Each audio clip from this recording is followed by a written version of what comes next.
Oh my. Hi guys, in the name of Christ, how you doing? It's your girl Crankame, and I hope you are peachy, in a bunch, stellar, and spectacular. I've brought down my hair. I'm struggling to finish the job, so please don't judge the situation up tops. It's temporary, maybe for a week. That in my life is temporary. Anyway, whenever. Let's get straight into the matter of the day. I did not want to record this video because, you know, I've got like cellular device issues.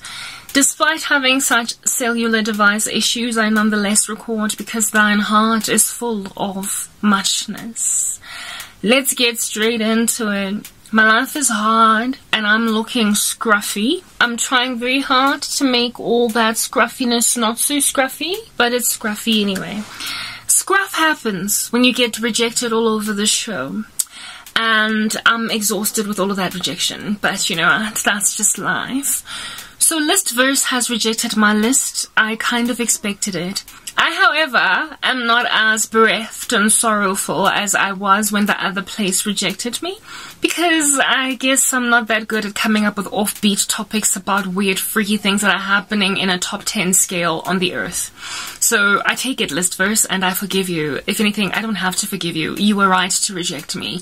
But the other one, fine, use my essay all you want for some other female. Bottom line is, I'm more talented than you, and that's why you destroyed me.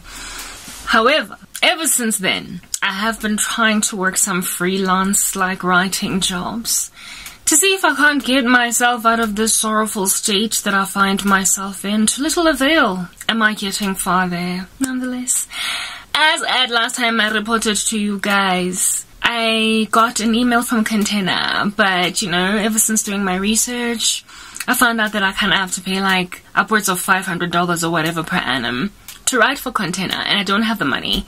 I, however, pitched to them that they should just let me write an article for some paying company and take the balance as a deduction. I haven't gotten a response. I don't think I'll get a response, but that's just my life. I'm trying really hard to get taken seriously and to get a job as a writer because I like writing, but you know, life is really sucky and I'm just waiting on God at this point. I was bereft and downtrodden earlier, and even prior to that was I downtrodden and bereft. The days that have come and gone have seen tears in mine eyes, and I don't care anymore to cry. Hence, we brought the hair down. Now we are going to come up with another strategy together as we wait on Jesus. Herein lies the scripture motivating this particular chat session. Will your fretfulness and thine worry ever bring about an additional number of days to your life? Absolutely not. Of course, I was paraphrasing. What that scripture basically says is, if you worry, Garabo, are you gonna like live another day? Are you? Not, of course not.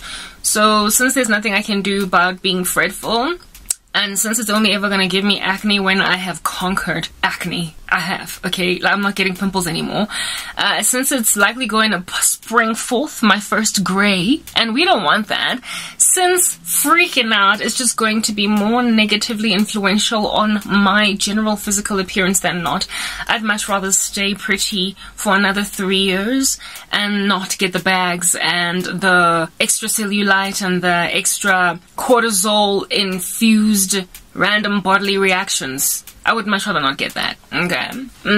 So we're going to keep ourselves looking nice, young, and healthy by just doing something that's been working all along. If it ain't broke, don't fix it. So a witch has come up against my Facebook page for fitness, and I'm still getting nowhere there. I upload content and it goes absolutely nowhere. Little bugger done did that, however. The one platform I can't stand for the life of me, literally it makes me be serious when I've been jokey and jocose all along. YouTube. I can't stand YouTube. I can't. The kid is not my son. That's what I would sing YouTube if it was my kid. I'd reject it. I would denounce it. Nonetheless, YouTube appears to be the only place where my fitness content gets me at least 1 subscriber per 30 videos uploaded. Whereas on Facebook, I am frozen because some witch done did it, whatever. The punishment of such witch as that is coming. In the previous series that I did, please go check it out, I spoke about that. But until such time that we gain redemption from these wishes, YouTube is my only hope for fitness, but it will grow at a snail's pace. And I'm like, shall I then lose my fitness because I'm upset that I'm growing at a snail's pace? Or shall I grow anyway because YouTube will never permanently shadow ban a fitness channel, even if it belongs to a Christian? So I've made a decision, you guys, and we're going to talk about that decision. And that decision is relevant for you guys too. Why? Because we're in this together. Oh, we're in this together. We are, okay? We're in this together because it's the body of Christ, and the devil tends to employ a similar strategy across us all. He is not unique with every last one of us the way that God is, because he's not, God. So because he does the same thing, I share my testimony to help others, because the devil's strategies, we are not unaware of them. We know them. They're the same across the board. So therefore the solution must be the same. He's not all that creative. He's just excellent at reinventing the wheel. So how about those of us who are aware of that, knock that wheel down, shall we not? There is something that I have been doing all these years to stay alive, stay strong, alert. That's worked.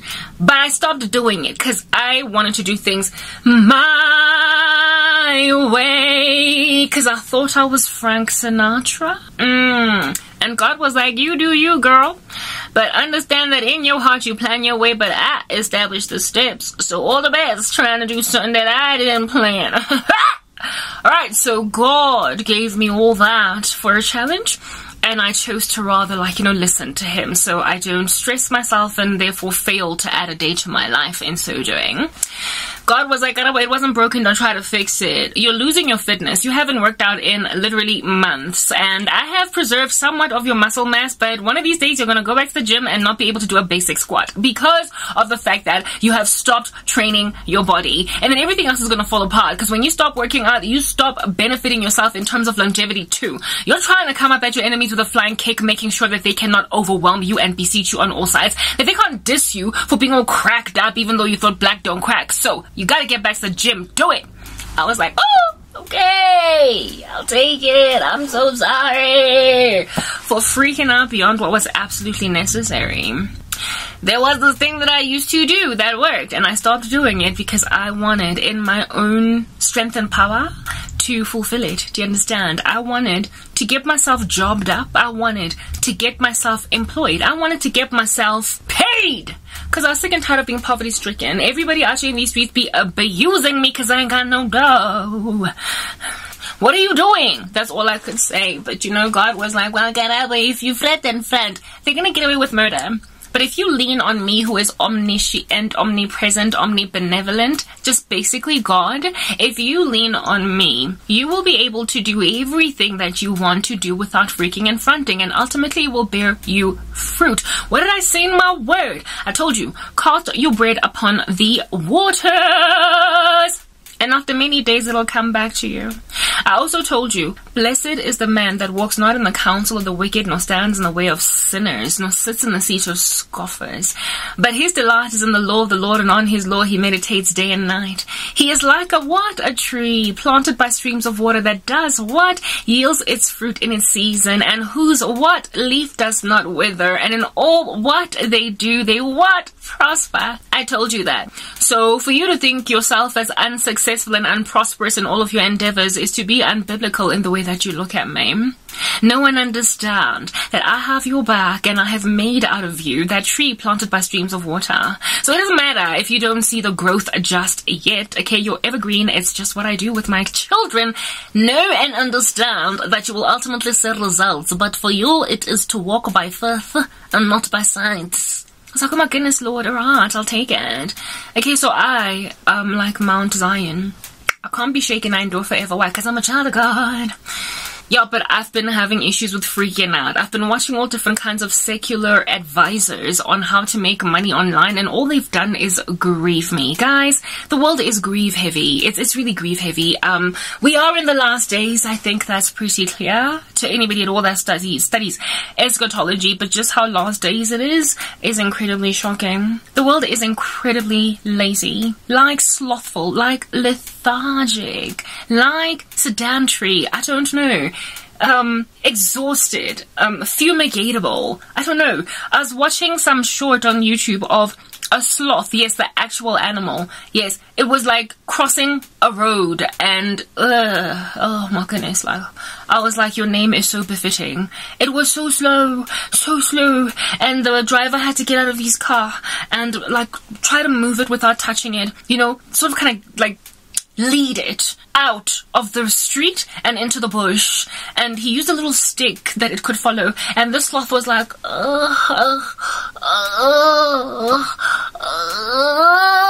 it was it looked like it was slow motion. The only thing that would convince you that this is not a video that has had its speed edited was by looking at the actual guy. He was moving in real time, but the sloth was in slow motion. I was like, oh my goodness, now I get why they named the animal sloth. Because it's just so lethargic.